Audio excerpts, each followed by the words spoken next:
Welcome to the Flora podcast, a place where we help you create a life you're excited about. Welcome back to the podcast. I'm Flora Sage, and today we're going to talk about diffusing personal triggers and also why personal triggers change and shift throughout the years as you age and as you grow and as you shift into different phases of your life.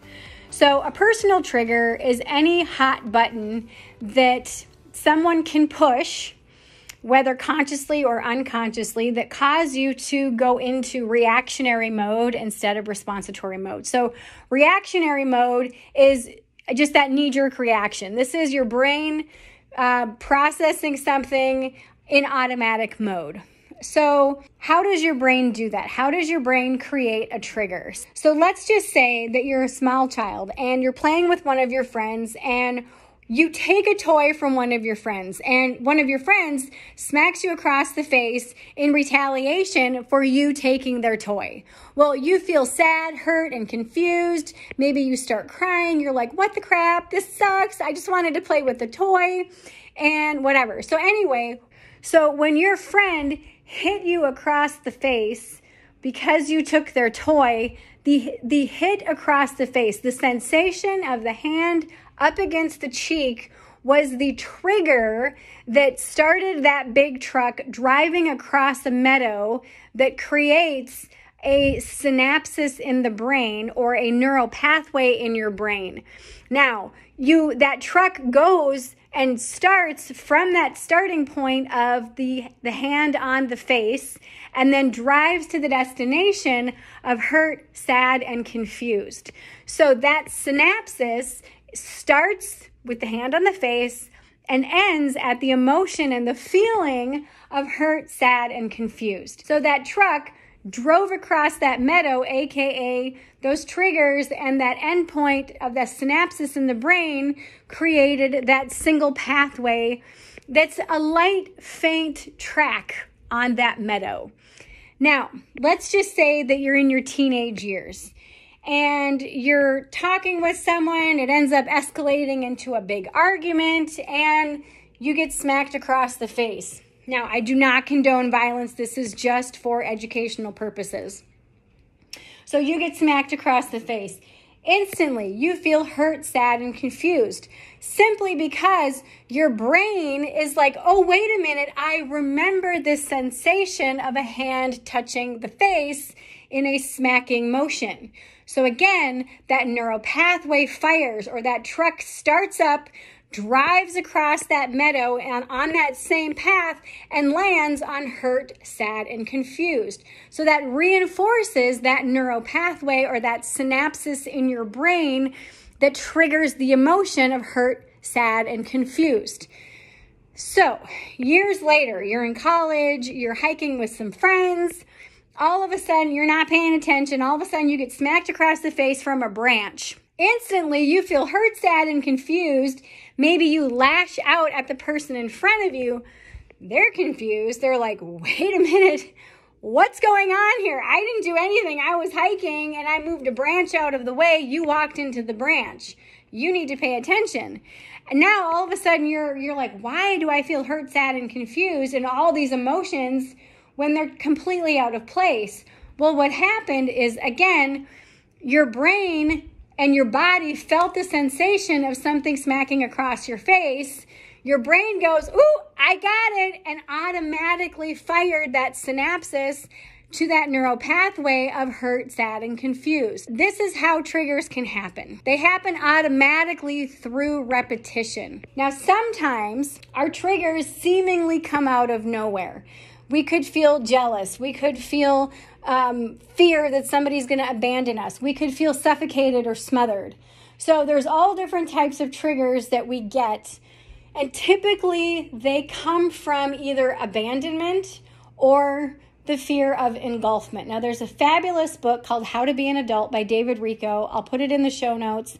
Highly, highly, highly recommend that you check it out. It truly, truly helps you learn what your triggers are and where they come from, and also how to diffuse it. Figuring this out can help people have really healthy relationships, whether working relationships, platonic relationships, or romantic relationships. It's absolutely fabulous.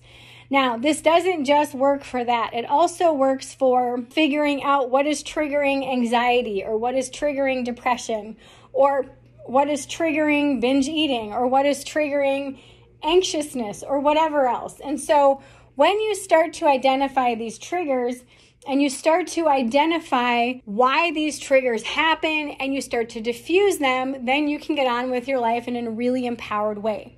So I have all kinds of videos on my YouTube channel talking about triggers and diffusing them and all the things. So then as you do the work and you figure out what your triggers are, you diffuse them, you work through them, and you feel you're like, yeah, I'm good. I've done the work. This is awesome. And then all of a sudden, maybe you shift into a new phase of life or a new season of life. And then all of a sudden, you start finding yourself getting triggered again.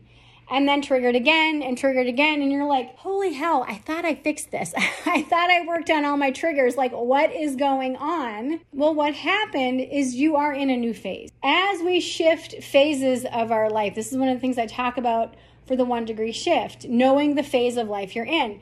When you go into and enter into a new phase of life, that uncovers triggers that weren't really triggers before because you weren't at that stage. Now that you're at that stage in life, now that you're in this new phase, triggers emerge that now need to be recognized. Oh, hey, this is a trigger. And again, it could be from direct experience that I talked about earlier with something going on in the face and you going into that synapsis of hurt, sad, and confused. And then as you work on that and you diffuse that trigger, you no longer go into reactionary mode.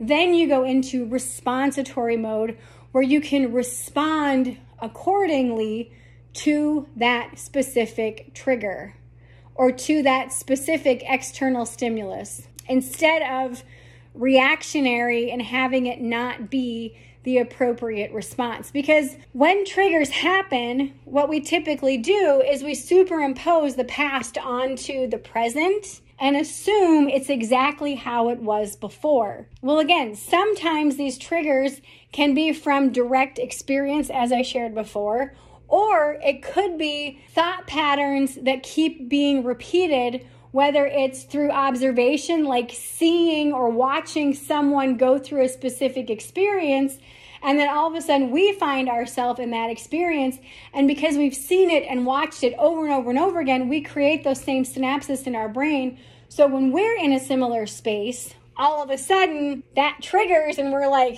hang on, this is the first time I've been in this space. Why do I feel triggered like this? What is going on? So leaning into that and just recognizing that you have a trigger and you went into reactionary mode instead of responding with a clear mind is huge. Now, years ago, I read a book and it was a spiritual teacher who was talking about how when something happens, like the smack across the face or a mosquito biting you, you truly have a split second to make a decision, to react or respond. So if a mosquito bites you, you can smack it. That's a reactionary. Or you can be like, oh, a mosquito just bit me, and you can swat it away or smack it or whatever it is. But it's at that split second where you actually recognize something happened and you don't let that synapsis fire. You let yourself truly respond to the situation at hand. Let's just say that you're walking along and all of a sudden you feel what seems to be a mosquito bite. You don't look, you react, and you just smack it. All of a sudden you're like, oh, this hurts so bad. And you look and you realize it's a cactus thorn that you just wedged deeper into your skin because you thought it was a mosquito and you were going to, smack the mosquito away. When you're in that responsitory mode, you feel what feels like a mosquito and you stop and you look. That's the responsitory instead of reactionary, where reactionary you smack it, responsitory where you respond, you stop and you look, That's that split second where you actually are in control of your actions.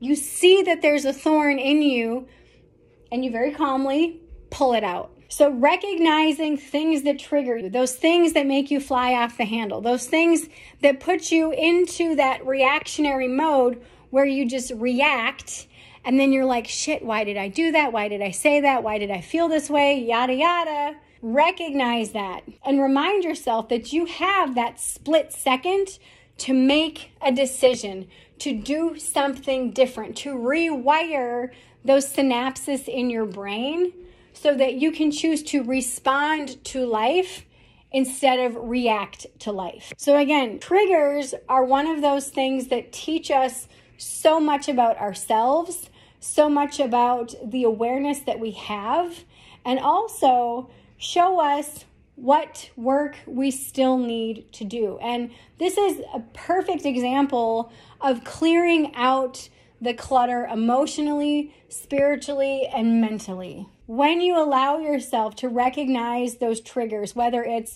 something that's triggering your anxiety, something that's triggering you wanting to fight with your partner, whether it's you being triggered on binge eating or avoiding certain things, when you can recognize what these triggers are, and then also recognize that when the initial thing happens, that initial thing that actually triggers that trigger, you can stop and say, okay, wait a minute, what am I not doing? How can I look at this differently? How can I not superimpose the past onto my present? How can I see this in a new way, from a new vantage point, and take this situation as new and fresh?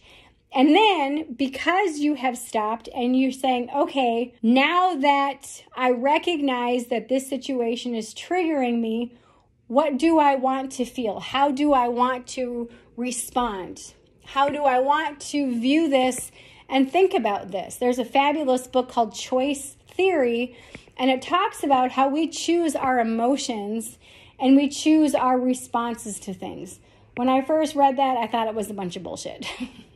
That was before I knew. That was my naive self. Again, I'll put the links to these books in the show notes. This is all about recognizing that no matter how much work you've done in the past, new triggers tend to come up throughout the years. So give yourself permission to be willing to continue to do the work. Now, usually when someone gets in there and they're like, I'm going to tackle all my triggers, yay! And they spend a couple years or a year or 6 months or however long it takes them to dig in, identify the triggers, diffuse them, rewire their brain, rewire those synapses, and really go into the responsitory mode. They work on regulating their nervous system, and they're like, yeah, I got this. Then what happens is when those new triggers come in, it might throw you off guard at first, and that's okay. The quicker you are to recognize that something is a trigger and go back to those skills and tools that you learned and used the first time you cleared through those triggers and that you rewired those synapses in your brain, the easier it's going to be for you to clear these. As they come up, they're going to get less and less and less, but they're still going to come up because we're human. It's part of the human condition. And this is part of that mental, emotional, and spiritual housekeeping where you declutter these triggers as they come in. If you want my help in clearing these types of things and clearing the triggers that you may have, I do have spots available for private coaching in my Align Your Life monthly coaching program. Simply click the link in the show notes. Let's connect. I am so excited for you. Remember, all it takes is a clear vision of what you want and where you're going, and the willingness to create and make a 1-degree shift every single day to align into a life and a business that you love. I hope this serves you today. I love you, and I will see you in the next episode. If you've been loving these episodes, it would mean the world to me if you would rate this podcast on iTunes. A 5-star rating is what I always aim for. Thank you for listening to today's podcast episode. All links mentioned are in today's show notes.